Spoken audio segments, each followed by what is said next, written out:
और बच्चों, कैसे हैं आप लोग? आशा करता हूँ आप सभी स्वस्थ कुशल मंगल होंगे। और बीच में हम लोग की कनेक्टिविटी में थोड़ा सा गैप आ गया, थोड़ा स्वास्थ्य गड़बड़ होने के कारण हम आपसे रूबरू नहीं हो पाए। Sorry for that. और आज नया टॉपिक स्टार्ट कर रहे हैं। मैन ठीक है आप लोग? तो टॉपिक है हाइट एंड डिस्टेंस। आपने ट्रिगो पढ़ा, ट्रिग्नोमेट्री में आपने फॉर्मूलेज पढ़े, आपने पढ़े थे टी रेशियोज के फॉर्मूले, बाकी आपने आइडेंटिटीज पढ़ी। अभी थोड़ा सा जैसे कि ट्रिग्नोमेट्री जब हम इंट्रोडक्शन देखते हैं तो हमने बताया था आपको कि ट्रिग्नोमेट्री है, ये 3 टर्म से बना हुआ है। ट्राइगोन है, इसमें ट्रायंगल्स होते हैं। तो ट्रायंगल किस टाइप का ट्रायंगल होता है? इसमें ट्रायंगल राइट एंगल होता है, राइट एंगल ट्रायंगल होता है।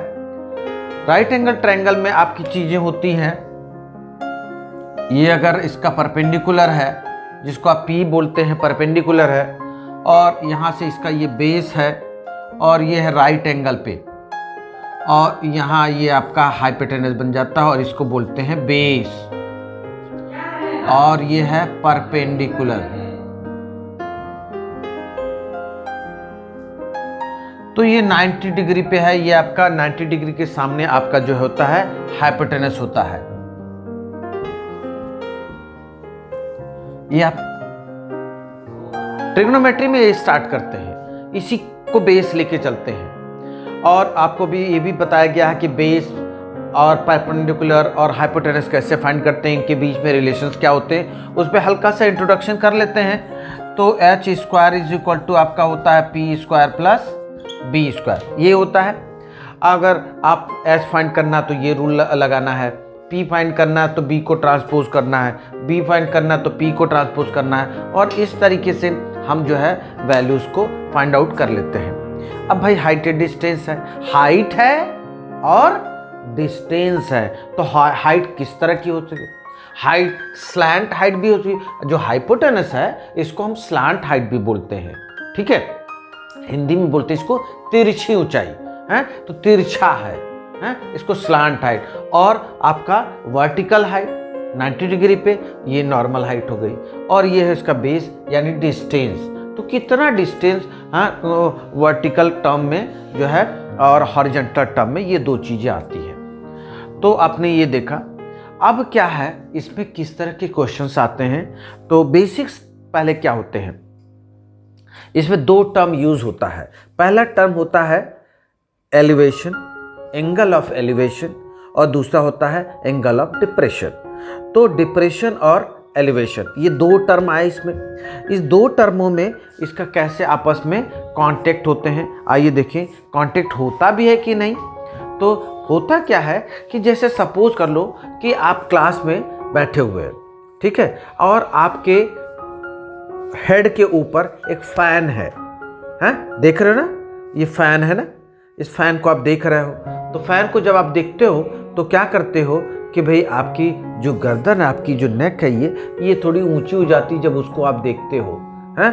तो हॉरिजॉन्टल हमारी आंखें जो हैं ये ग्राउंड के पैरेलल एक लाइन ड्रॉ करते हैं, आंखों के पैरेलल एक लाइन ड्रॉ करते हैं, और आंखों से जब हम उस फैन को देख रहे हैं तो ये जो कनेक्टिविटी, ये एक लाइन ड्रॉ हो रही है। तो ये लाइन और ये हॉरिजॉन्टल लाइन, इन दोनों के बीच में जो एंगल फ्रेम होता है उसी को बोलते हैं angle of elevation. It means अगर ऑब्जेक्ट हमारी आंखों से ऊपर हो, क्या हो? हमारी आंखों से ऊपर हो, तो हम कौन सा एंगल फ्रेम होता है? वो एंगल फ्रेम होता है एंगल ऑफ एलिवेशन।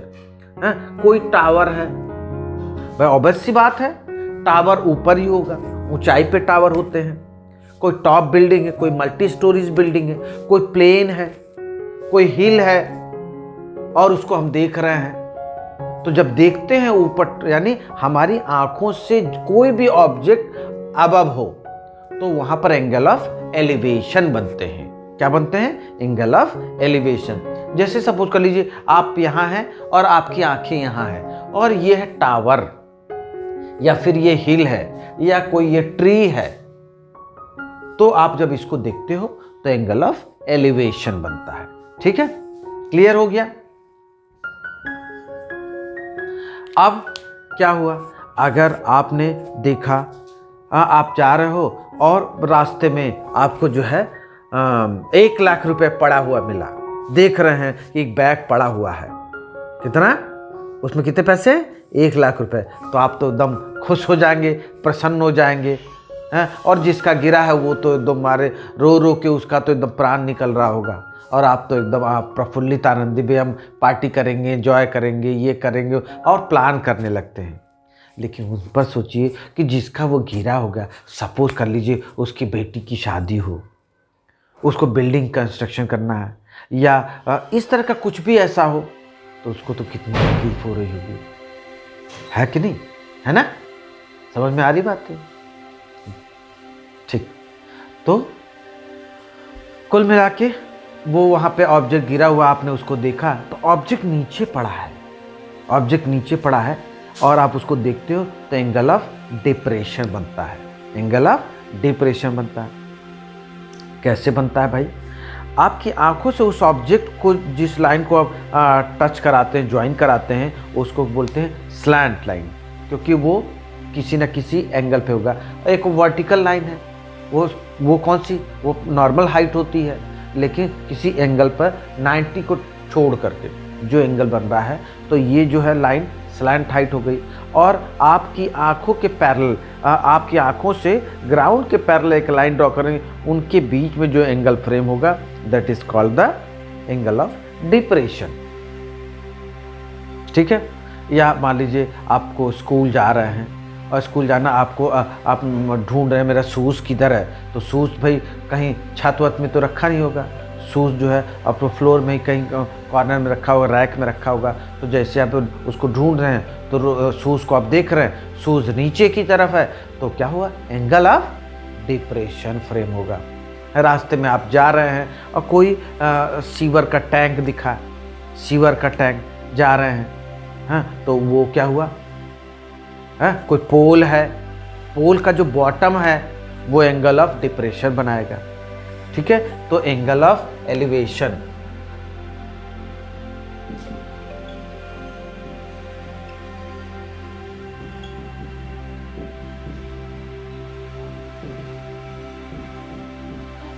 ये हुआ एंगल ऑफ एलिवेशन।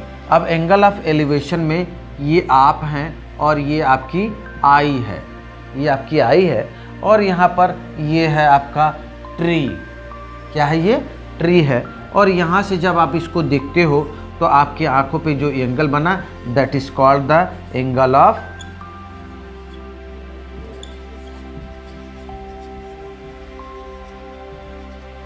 ठीक, एंगल ऑफ एलिवेशन। क्लियर हो गया, ये वर्टिकल हाइट हो गई, ये पता ही है, और एंगल ऑफ एलिवेशन ये बेस हो गया और ये स्लैंट हाइट हो गई, है ना। अब हम पढ़ेंगे angle of depression. Angle of depression में फिर यहाँ पर आपकी हो गई आई, देख रहे हैं, तो ये आपकी आई हो गई। बोले यार आँख भी बनाने आपको नहीं आता है। भाई मैं ड्राइंग का टीचर नहीं हूँ, मैं मैथमेटिक्स का टीचर हूँ। हाँ, हम लोग एज्यूम करते हैं, एक रफ डायग्राम बना लेते हैं। ठीक है, तो चलो थोड़ा सा इसमें इम्प्रूव कर देते हैं, आपकी इच्छा है तो।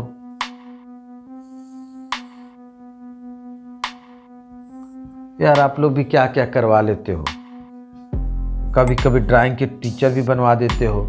पढ़ाना मैथमेटिक्स का, तो ड्राइंग सर थोड़ा सा सुंदर बनाइए, बताइए। हैं, हाँ, अब यहाँ आपकी आंखें हैं। अरे आप मत समझिए आपकी यहाँ किसी की होंगी, आंखें होंगी और क्या।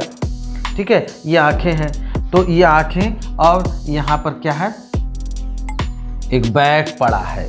क्या है, एक बैग पड़ा है और उसको आप देख रहे हो, ये हो गया। अब यहाँ से क्या करेंगे, यहाँ से एक हॉरिजॉन्टल ये लाइन ड्रॉ कर देंगे और ये परपेंडिकुलर ऐसे बनेगा। ये जो एंगल होगा इसी को आप कहते हो एंगल ऑफ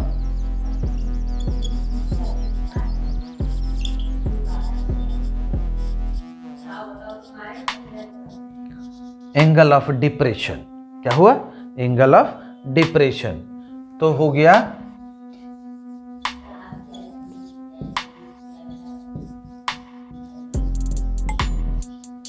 तो एंगल ऑफ डिप्रेशन। ठीक है, तो दो चीजें और आज थोड़े से मजे कर लेते हैं। कुछ ऐसे टर्म होते हैं, हम आपकी क्लास में मैं उपस्थित हूँ जैसा कि आप देख ही रहे हैं, और कुछ ऐसे हिंदी के शब्दों का प्रयोग करते हैं अपने आम जनजीवन में। हम बहुत सारे ऐसे शब्दों का प्रयोग करते, किसी से सुनते हैं तो अचंभित से हो जाते हैं। यू नो अचंभित, इट मीन्स सरप्राइज। बताइए भाई, हम कहते हैं मैं भारतवर्ष का निवासी हूँ, मैं भारतवासी हूँ, और हिंदी हमारी राष्ट्रभाषा है, लेकिन हमको हिंदी ही नहीं आता है। हैं? हमें हिंदी ही नहीं आता है। क्या बात है? हैं? डिप्रेशन समझ में आ जाता है अगर इसको कह दें अवनमन कोण। क्या? अवनमन कोण। तो अवनमन कोण सर ये क्या है? अरे गजब है भाई, नीचे की तरफ है अवनमन है, ऊपर है तो उन्नयन है। उन्नयन अवनमन सीखना चाहिए, ये हमारी भाषा है, ये सब जानना चाहिए। हाँ ठीक है भाई, ये आजकल क्या है, इंग्लिश के जो टर्म है वो बहुत ज़्यादा यूज़ हो रहे हैं, तो वो माइंड सेट हमारा हो गया है। लेकिन हमें अपनी भाषा से प्यार होना चाहिए, हमें अपनी भाषा का सम्मान करना चाहिए। यदि हम अपनों का सम्मान नहीं करेंगे तो समाज का सम्मान करके क्या होगा? कहते हैं पाथर पूजे हरि मिले, तो मैं पूजू पहाड़। पत्थर से तात्पर्य हम किसी स्टेचू में किसी बुत को मान लेते हैं, हमारी आस्था है। अब हमारे पास उतना हम इतना एकाग्रचित नहीं हो पाते हैं, हम उतना कंसंट्रेट नहीं कर पाते कि हम ईश्वर प्राप्त करें। या तो भाई हमको बुद्ध के जैसा बनना पड़ेगा, बुद्ध के जैसा। तो चलिए फिर बहुत सारे ऐसे शब्दों का प्रयोग होगा और हम लोग मज़े करते रहें उन शब्दों के सहारे। हैं तो हमने आपको बताया एंगल ऑफ एलिवेशन, उन्नयन, और अवनमन एंगल ऑफ डिप्रेशन। तो दो आपने ये टर्म पढ़े, एंगल ऑफ एलिवेशन और एंगल ऑफ डिप्रेशन। अब इसमें क्वेश्चन कैसे आते हैं भाई? बातें आती हैं क्वेश्चन को, क्योंकि आज अभी हम लोग इंट्रोडक्शन पढ़ रहे हैं, उसके बाद हम इनके न्यूमेरिकल्स पढ़ेंगे। तो एंगल किस तरह के क्वेश्चन आते हैं? अभी जैसे मान लीजिए कि आप ऐसे बैठे हैं और आप ऐसे बैठे बैठे इमेजिन कर रहे हैं या देख रहे हैं, आपको दिखा एक प्लेन आ रही है, प्लेन उड़ रही है। अब प्लेन उड़ रही है तो आप प्लेन को ऐसे देख लें, अरे प्लेन है भाई, हैं किस कंपनी का प्लेन है? स्पाइस जेट है। और आपको बता दूं, हैं आपको एक नई जानकारी दे दूं, हाँ उत्तर प्रदेश का एक एयरपोर्ट जिसका नाम है चौधरी चरण सिंह एयरपोर्ट, लखनऊ से थोड़ी दूर अमौसी नामक जगह में है। हाँ उस हमारे माननीय प्रधानमंत्री जी ने उसकी जो सेवा है, अरे भाई बार बार ये बात आती है बेच दे रहे हैं, बेचते नहीं हैं, सेवा का प्राइवेटाइजेशन हो रहा है। क्योंकि जब आदमी सरकारी नौकरी करता है ना तो बहुत कामचोर हो जाता है। उसको क्या है, ऑफिस का टाइम 10 बजे पहुंचता है, 11 बजे निकलने का टाइम है, 5 बजे 4 बजे निकल लेता है, 2 घंटे काट लिया, वो भी काम सही से नहीं किया। तो उन्होंने कह दिया ले भाई अडानी तू इसकी सेवा देख। हैं अब भाई अच्छी सेवा आपको चाहिए, आदमी सब चाहता है कि अच्छी सेवा मिले, भले उसके लिए पैसे लगे। हैं तो अडानी जी को उन्होंने कह दिया ले भाई तू इसकी सर्विस देख, अब साफ सफाई सिक्योरिटी जो भी चीज़ें हैं वो करनी है। तो हम प्लेन देख रहे थे और पहुंच गए कहाँ? अडानी के पास, लखनऊ अमौसी। तो इसको क्या कहते हैं? ये मनोवृत्ति है, ये मानव मन है। मानव मन दुनिया का सबसे तेज चलने वाला, ना तो इसको कोई आप इक्विपमेंट कह सकते हैं, ना कोई टूल कह सकते हैं, ना कोई इंस्ट्रूमेंट का, ना कोई ऑब्जेक्ट है। हैं। अभी आप यहाँ देख रहे हैं, अभी यहाँ पढ़ रहे थे, तब तक अब अमौसी पहुँच गए लखनऊ। अरे मौसी नहीं बोल रहा हूँ, अमौसी एयरपोर्ट है, मौसी की बात मत सोचिए। अमौसी लखनऊ में है, ठीक है। लखनऊ से करीब 17-18 किलोमीटर है, 4 बाग से।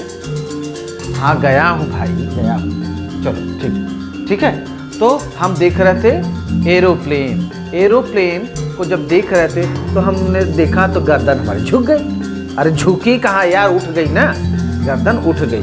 तो जब गर्दन उठ गई तो हमने उसको देखा तो हमारी आंखें उस प्लेन को देख रही हैं, क्योंकि वो एंगल ऑफ एलिवेशन बना रहा है, एंगल ऑफ एलिवेशन बना रहा है। तो जब एंगल ऑफ एलिवेशन बनाए, क्योंकि हॉरिजॉन्टल लाइन हमारे आई से और वहाँ से स्लैंट हाइट वाली लाइन बनी, तो इस तरीके से एंगल ऑफ एलिवेशन फ्रेम हुआ। तो उसके बाद दूसरा देख लीजिए कि एक ट्री है और तूफान आया। आते रहते हैं, जीवन में भी तूफान आते हैं। अब जीवन के तूफान पेरेंट्स से आप अपने डिस्कस करिएगा कि भी जीवन में कब तूफान आया था। और अब ऐसा नहीं, मतलब ऐसा तूफान आता है कि मानव का जो मस्तिष्क होता है वो एकदम से तूफान की भांति पूरा परिवार हिल जाता है। तो तूफान आया, तूफान से एक बड़ा सा लंबा सा पेड़ था, ऊंचा सा पेड़ था, हैं, और तूफान आया तो वो पेड़ पूरा का पूरा नहीं गिरा। बहुत लंबा पेड़ होता है तो पूरा का पूरा नहीं गिरता है, बीच से टूट जाता है। बीच मतलब एकदम एग्जैक्ट मिड पॉइंट से नहीं। हाँ, तो टूट गया और टूट करके कहाँ लग गया भाई, आपके ग्राउंड को टच करने लगा। जब ग्राउंड को टच करने लगा, अब जैसे मान लीजिए कि ये आपका ट्री है, हाँ ये ट्री है, और ये क्या हुआ, यहाँ से टूट के ये पोर्शन यहाँ लग गया, और यहाँ से ये टूट गया, ये वाला पोर्शन आके यहाँ पर टच करने लगा, ग्राउंड को टच करना है। तो जब टच करने लगा तो ये कोई ना कोई एंगल बना दिया, कोई ना कोई एंगल बना दिया, तो क्या हो गया, एंगल ऑफ एलिवेशन हो गया। हाँ, इसको भी एंगल ऑफ एलिवेशन कहेंगे। अब कभी कभी क्वेश्चन किस तरह के आते हैं, क्वेश्चन आता है कि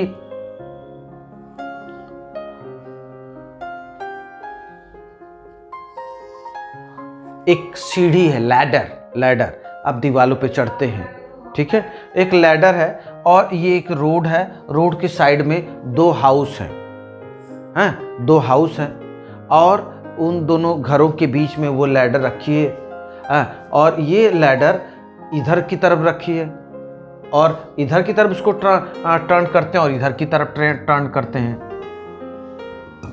इधर की तरफ टर्न करती है और इधर की तरफ टर्न कर दी। आप देख रहे हैं लैडर की लेंथ कभी वैरी नहीं करेगी, है ना, लेकिन ये एंगल में चेंजेस है, ये थीटा है और ये अल्फा है, दोनों डिफरेंट एंगल है।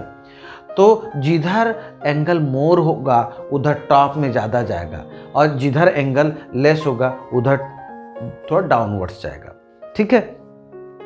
तो यहाँ पर फाइंड करना, और फाइंड करना है कि इनके बीच की डिस्टेंस कितनी है, इनकी बीच की डिस्टेंस फाइंड करना, या तो फिर ये हाइट और ये हाइट फाइंड करना है, लैडर, या कभी कह सकता कि लैडर फाइंड करना है, हैं। तो इस तरह के क्वेश्चंस आते हैं, समझ में आ रहा है।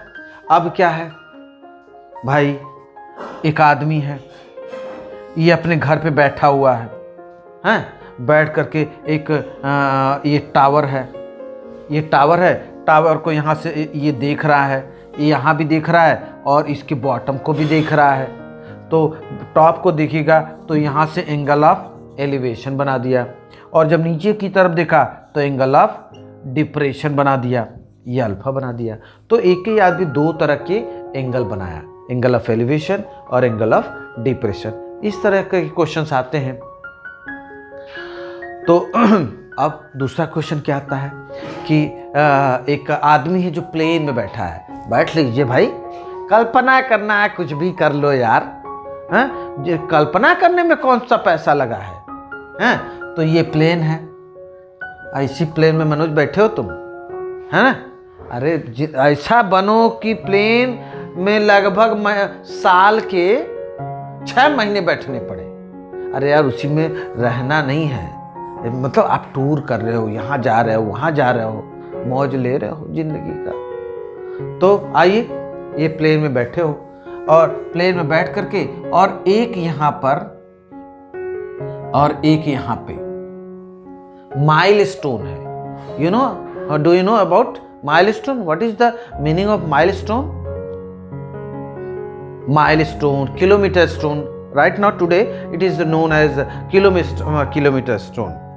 हाँ, आप कहीं जाते हो, आप जाते हो दिल्ली से गुड़गांव रोड पर, तो आप देखो कि माइलस्टोन 1 किलोमीटर पर एक स्टोन, दूसरे किलोमीटर दूसरा स्टोन, तीसरे किलोमीटर तीसरा स्टोन आता है। उनके बीच जो डिस्टेंस होती है किलोमीटर, बहुत पहले डिस्टेंस यानी लेंथ की जो यूनिट होती थी वो माइल्स होती थी, इसलिए बार बार माइलस्टोन आता है। तो ये स्टोन है और इन दोनों के बीच की जो डिस्टेंस है 1 किलोमीटर है, 1 किलोमीटर है। और ये भाई यहाँ पर किसी हाइट पे है, तो यहाँ बता दिया कि यहाँ एक एंगल बना है, एक इधर एंगल बना है, तो ये हो गया अल्फा और इधर हो गया बीटा। इस तरीके से भी एंगल बनते हैं। तो इस तरह के क्वेश्चंस आएंगे, ठीक है। और उसके बाद नदियों में भी हम लोग तैरेंगे। तो चले, डेक, ओशियन में शिप होती है। शिप पूरी डूब के नहीं चलती है, शिप पर डेक, शिप थोड़ा ऊंचा होता है और उस पर डेक होते हैं, ठीक है। तो डेक पर से हम देखते हैं कि कोई कील है, कुछ ऐसा भी इमेजिन कर लेते हैं। तो इस तरीके की चीज़ें अपने हाइट एंड डिस्टेंस में पढ़ी। और अब हम पढ़ेंगे न्यूमेरिकल्स। क्या पढ़ेंगे? न्यूमेरिकल्स। तो आप सारी चीज़ों को आप समझ गए होंगे, किस किस तरह के, किस किस फ्रेम के, किस किस टाइप के क्वेश्चंस आते हैं। और मैं आशा करता हूँ कि आपको ये चैप्टर बहुत अच्छे से समझ में आया होगा। तो अगर ऐसी बात है कि नहीं, तो भूल मत करिए, अपने चैनल को लाइक, सब्सक्राइब और शेयर जरूर करिए। और अपने दोस्तों में भी उनको सजेस्ट करिए, उनको बताइए भाई एक चैनल है किसका, हमारे मेंटर हैं। कौन है आपके mentor? You know about your mentor, your teacher, doctor Aryan Yadav. तो चलिए, भाई जी भी कहते हैं, तो उनसे आप उनसे पढ़ो, उनको देखो, उनको सुनो कैसे पढ़ाते हैं। बहुत इजी टूल्स बताते हैं और मौज के साथ बताते हैं और इजी वे में ब्रेन में वो प्रिंट हो जाती है। तो आज हम लोगों ने हाइट एंड डिस्टेंस पढ़ी, तो ये नोट कर लीजिए। बाकी चीज़ें हमने बताया उस सब चीज़ें समझ में आ गई होंगी, इसमें बहुत सारा कुछ नोट करने जैसा है नहीं। कैसे एंगल ऑफ एलिवेशन, कैसे एंगल ऑफ डिप्रेशन, किस तरह के क्वेश्चन्स आते हैं, तो मैंने आपको सारे बताए। और इसमें बेसिकली 3 ही टर्म यूज होते हैं, sine cos tan, sine cos tan, sine cos tan. Trigonometry के हैं, यही बेसिक्स है।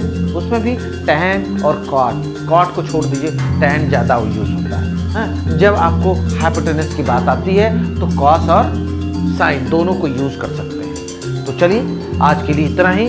बाय बाय, राम राम, शब्बा खैर।